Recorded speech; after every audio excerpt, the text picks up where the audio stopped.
Mesdames, Messieurs, bonsoir et bienvenue à cette édition vespérale et surtout rétrospective à la FM Télévision. Mais bien avant cela, sachez que dans l'actualité, la dynamique pour l'unité et la survie de l'UDPS que dirige le pionnier et secrétaire national honoraire de l'Union pour la démocratie et le progrès social, Raphaël Kapambou Katou Konki, lance un front populaire pour la défense de la patrie. L'annonce a été faite ce samedi au cours d'un point de presse à l'occasion du 43e anniversaire du parti d'Étienne Tshisekedi Wamulumba. Un reportage de Apollinaire Kassonga Kapiana.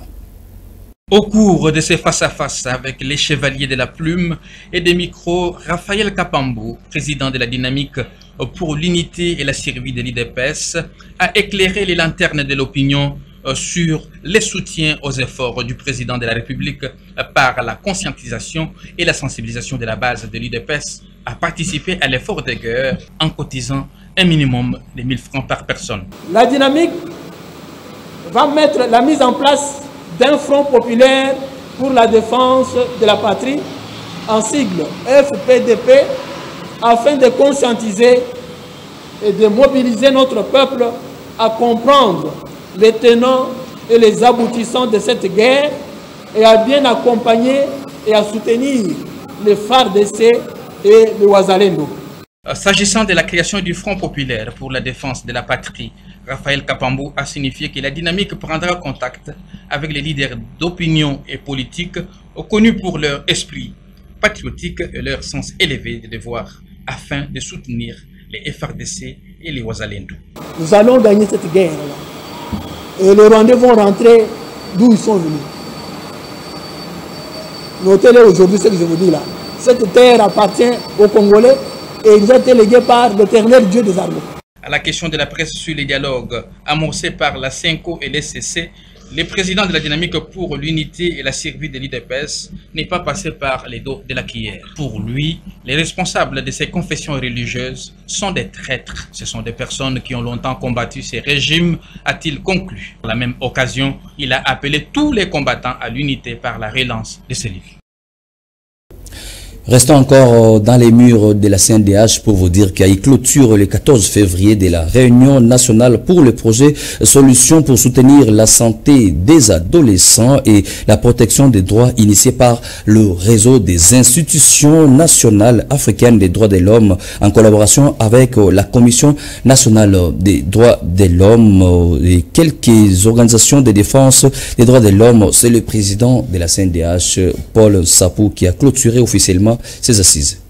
Pendant 2 jours, les participants à cet atelier, dont les réseaux des institutions nationales africaines des droits de l'homme, la Commission nationale des droits de l'homme RDC et certaines organisations de défense des droits de femmes, ont bénéficié des différentes connaissances sur la santé et les droits sexuels et reproductifs. D'où ces recommandations pour la mise en pratique de ces enseignements afin de garantir la vie des adolescents. Pour l'harmonisation des cadres légaux. Troisième recommandation. Vulgarisation des lois et les normes des lois. Aux jeunes, que le jeune eux-mêmes savent maintenant, qu'ils sachent maintenant à qui ils peuvent se filier avec et pour que tout aille. Merci. En croire les présidents de la CNDH, Paul Sapou Moukoulou, qui a clôturé cet atelier qui s'est fixé comme objectif de fournir aux participants des connaissances, des compétences et outils nécessaires pour défendre la santé et les droits sexuels et reproductifs des adolescents dans leur communauté et surtout leur permettre de participer au processus de consultations nationaux, régionaux sur la législation relative à la santé et aux droits sexuels et reproductifs des adolescents en apportant des contributions significatives en République démocratique du Congo, a circonscrit les bien fondés de ces assises pour la protection des adolescents. La santé de la jeunesse à tout point de vue. Nous avons toujours dit que l'avenir de demain, c'est la jeunesse. Alors si nous avons une jeunesse en bonne santé, et je pense que nous allons aller vers des horizons où le développement est assuré.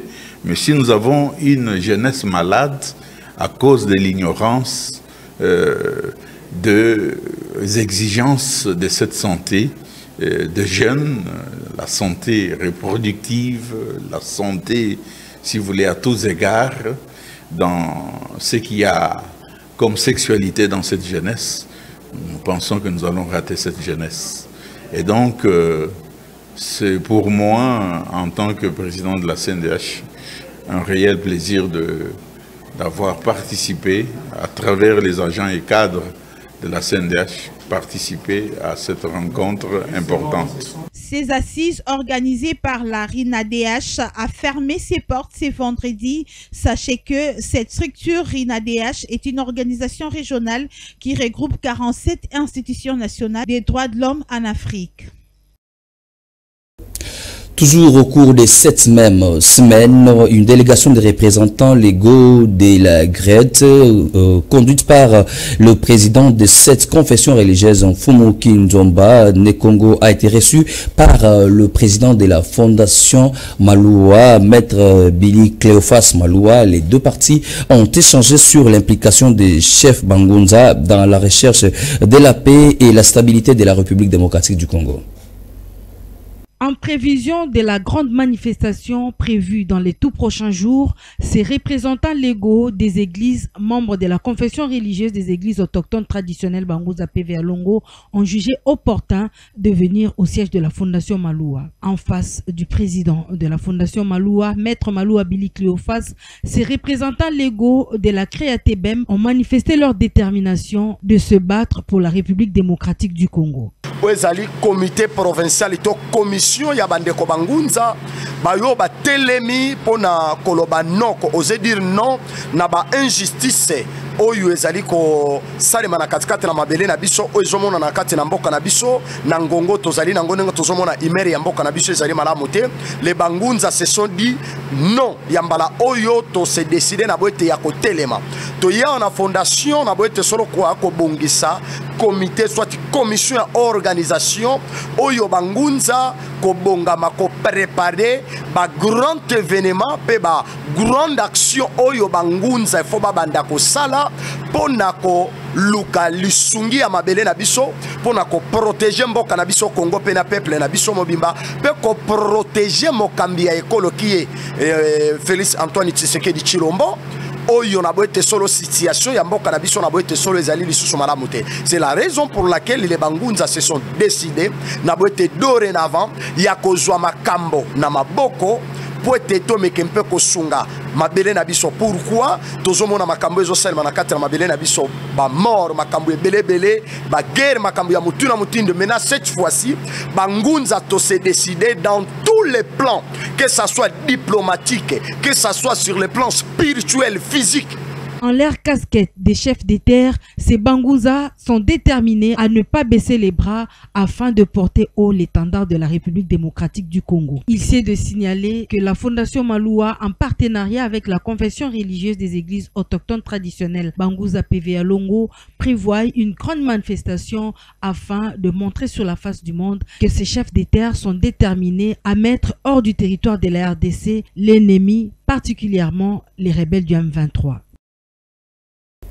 Situation sécuritaire dans l'est de la République démocratique du Congo. L'église kimbanguiste a haussé les tons et a exprimé son indignation face à l'intensification de la guerre dans la partie est de la République démocratique du Congo, ce qui entraîne à ce jour une insécurité criante. Au cours de la déclaration du du vendredi 7 février dernier en Kamba, sans aller par les dos de la cuillère, l'église kimbanguiste a indexé le Rwanda comme principal agresseur de la République démocratique du Congo, soutenu par ses alliés qui ne cachent pas leurs intentions, qui cherchent toujours à déstabiliser la République démocratique du Congo.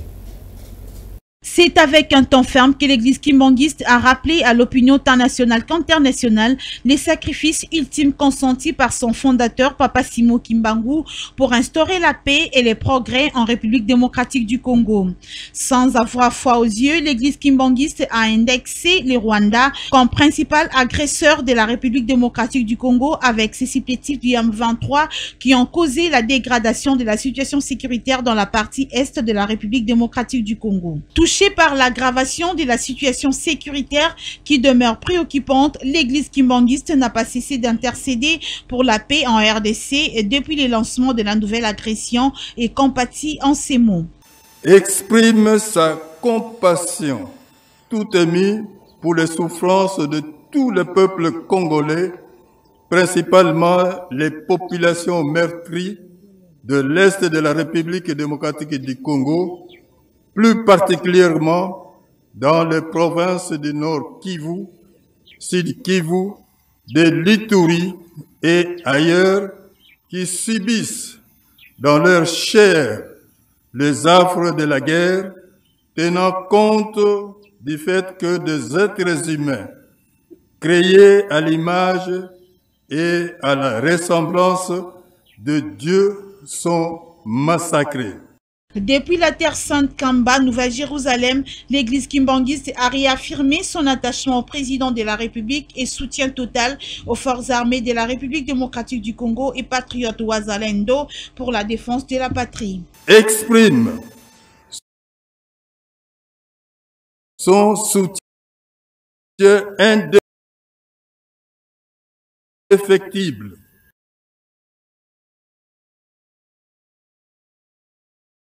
et appuyer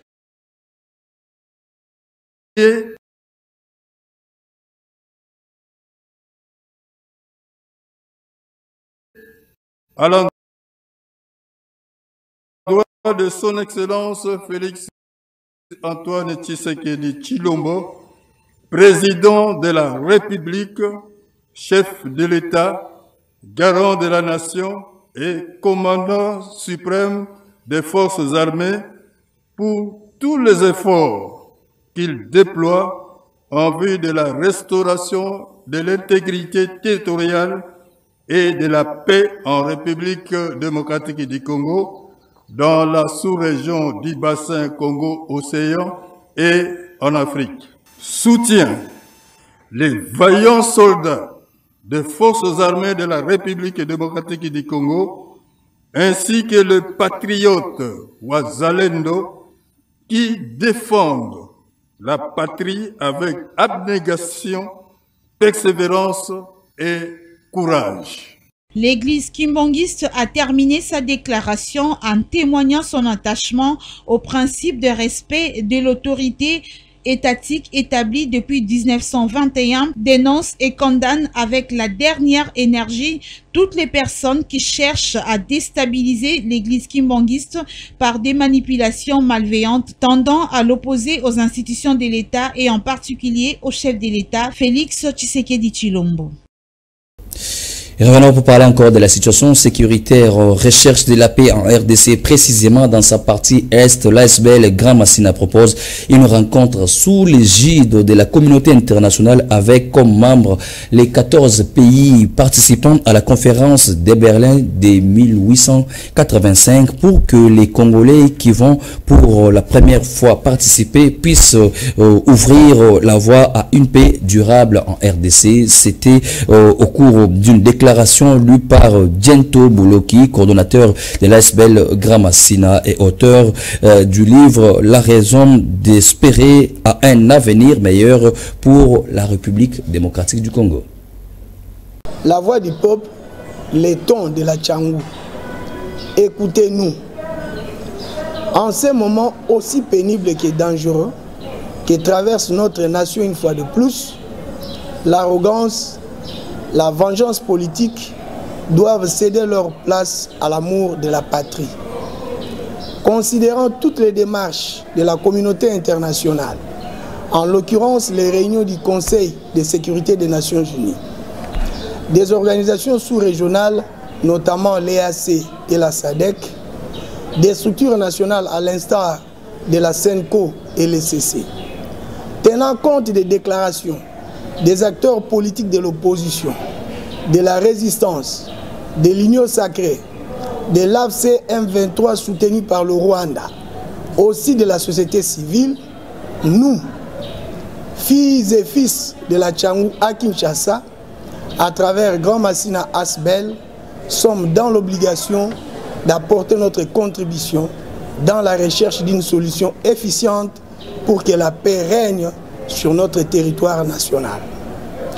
Comme le monde entier le sait, que la République démocratique du Congo regorge de matières premières stratégiques toujours convoitées par des forces étrangères impitoyables, causant génocide à ciel ouvert depuis la nuit des temps, le peuple congolais souffre, c'est toute la RDC qui est meurtrie.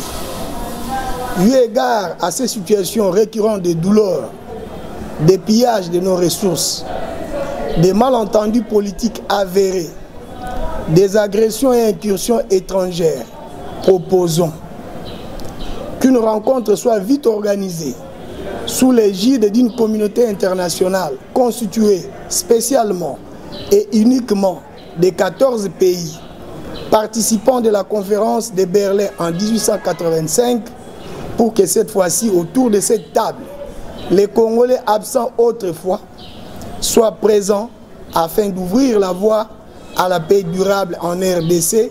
Nous citons les États-Unis d'Amérique, la Russie, la Grande-Bretagne, la France, l'Allemagne, la Belgique, la Turquie, l'Italie, les Pays-Bas, l'Autriche, l'Espagne, le Portugal, le Danemark et la Suède.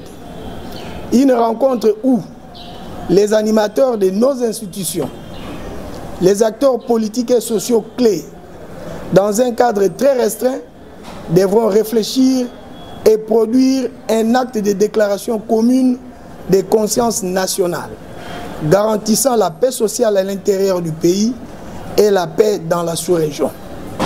Nous, Grand Massina Asbel, sensibilisons le peuple ainsi que tous les acteurs impliqués dans cette option afin que soit réglée définitivement l'épineuse question de la souveraineté et de l'intégrité territoriale de la République démocratique du Congo, notre pays. Parlons tout à fait autre chose à présent. Cette semaine a été aussi marquée par la journée du 14 février, commémorant la fête des amoureux, la Saint-Valentin. Quid de cette journée?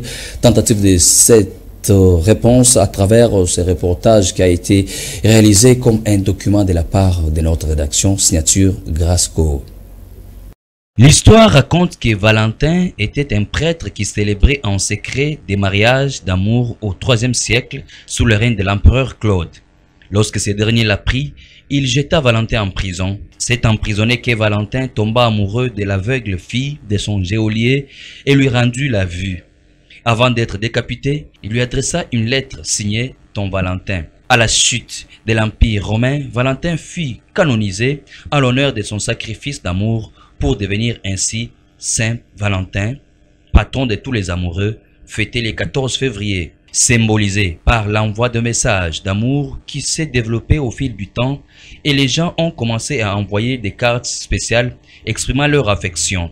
Ces cartes étaient des belles créations faites à la main par l'expéditeur et conçues individuellement pour montrer à quel point il aimait le destinataire. Aujourd'hui, des millions de cartes de Saint-Valentin sont échangées chaque année. De fleurs ou une simple rose rouge sont envoyées avec des messages romantiques aux êtres chers et les couples passent des moments privilégiés ensemble. Pourquoi fêter la Saint-Valentin? Quel est l'essence de cette journée? Les Kinons ont réagi pour donner leur point de vue. Au micro de FM Télévision, ils ont été approchés par Jancy Elengue. Ndenge ofete ya biso na Kinshasa nde belé ba bebisi yango bamba te tanto loba eza fete ba amoureux, ça veut dire amoureux na sens que ba o déjà baza ba marié babala na déjà donc ba vandara ndako moko ba peut-être ba bota misu ba bota na te mais ba nouveau marié to ba on de ba trop fete pour eza fete na bango on ça moi sorti ba bimi ba ke na moi restaurant ba lié donc ba fete pour eza fete na bango mais ils sont en Kinshasa, tu as remarqué belé à bateau. Même si là-bas, on a mis oh, fait surtout il faut participer quand au moins là-bas, mais ça là mineur, mais abimi peut-être la copine peut-être abimi qui na loingé que oh ils ont fait ça va mourir, donc il va pas mourir. Personnellement, d'abord on a fait la Saint-Valentin pour dans mon rango, ils ont fait mon corps chrétienté. Et on a la préféré vraiment qu'on s'attache na fête là. Ceux qui sont dans la fête peut-être pour les amoureux, peut-être au babala, on est peut-être coquille qu'on fêter Saint-Valentin. Mais d'abord, il faut que l'origine à Saint-Valentin. Personnellement, on a eu origine à Saint-Valentin, donc étant que chrétien, nous a permis de fêter Saint-Valentin. Dans le vrai sens du mot, il y a plus pour Mikolo, peut-être ma fiancée. On a peut-être droit à fêter Saint-Valentin, mais pour nous, il y a trop de délits. Mais si on profite de la fête, on a n'importe quoi. Donc pour nous, il y a des conseils pour nous fêter Saint-Valentin. Soutien à l'effort de guerre, on en parle encore au cours de cette édition. L'autorité politico-administrative de la commune de Ngaba, Francis Lolinga, a fait un don gratuit de sang pour sauver la vie de la population et des militaires dans l'est de la République démocratique du Congo, victime de l'agression rwandaise. Le bourgmestre Francis Lolinga est personnellement descendu au palais du peuple ce samedi pour poser ses gestes patriotiques. Un reportage de Fifi Kalumba et Enoch Mafuka. Comme tout patriote congolais soucié d'aider ses pairs, Aimé Francis Lolinga, bourgmestre de la commune d'Ingaba, a répondu à l'appel des dons gratuits des sangs pour les victimes des guerres dans la partie est de la République démocratique du Congo. Un acte patriotique posé avec compassion, également révolte contre l'agression rwandaise en même temps. Je suis ici un samedi, discrètement, pour faire un don de sang pour mes frères de l'Est. Vu la recrudescence de la guerre qui signe et persiste, Aimé Francis Lolinga invite par ailleurs les Congolais à soutenir l'effort de guerre, même par ses dons gratuits des sangs. Étant le dirigeant d'une commune révolutionnaire, je suis révolté par cette attaque injuste des Rwandais contre notre pays et des blessés, de nombreux blessés qui sont dans les hôpitaux à Goma comme à Bukavu, qui ont besoin de dons de sang. Je demande à toute la population gambienne de faire un effort, de venir se déplacer jusqu'ici. C'est gratuit. Venez donner votre sang. On n'a pas tous les moyens d'apporter notre contribution financière ou autre ou matérielle. Mais Makila, tout ça, nous avons du sang. La bataille est grande, certes, mais la défense de la patrie est très importante pour tout Congolais. Et pour clôturer totalement ce journal rétrospectif, on va parler du sport et sachez que la phase retour du championnat national Linafoot Illico Cash Premier League a repris ce samedi pour la phase retour et nous vous proposons l'effectif de la Sekouya et l'OC Renaissance. Les deux entretiens étaient face à la presse avant le début de la rencontre retour. On les écoute. Nous sommes prêts à jouer ces duels demain samedi contre Renaissance du Congo. Notre objectif c'est d'arriver dans les top 5. Donc, nous sommes obligés à gagner ces matchs. Donc, nous allons aborder ça avec beaucoup de détermination. C'est jouer les playoffs. Si nous sortons 5e ou 6e, donc nous allons jouer les playoffs. Si on joue un match déterminant, on joue vraiment avec un adversaire très coriace. On les avait battus à l'aller. Maintenant, c'est la match retour qui vient de commencer. Donc, nous sommes prêts pour gagner demain. Ah, il y a une lourde différence. L'équipe qu'on avait joué la manche aller, on a essayé un peu de renforcer notre équipe avec de nouveaux venus. Donc cela va nous aider beaucoup plus à gagner demain. Ça ne va pas nous gêner parce qu'on a eu des temps de beaucoup plus travailler, de détecter nos joueurs qu'on a allé chercher par-ci par-là. Mesdames, Messieurs, ainsi s'achève complètement cette édition rétrospective de la FM Télévision. Si vous l'avez aimé, dites merci à toute l'équipe technique et rédactionnelle qui ont concouru à sa réalisation. Quant à moi, je vous souhaite un bon week-end et on se retrouve prochainement. Au revoir.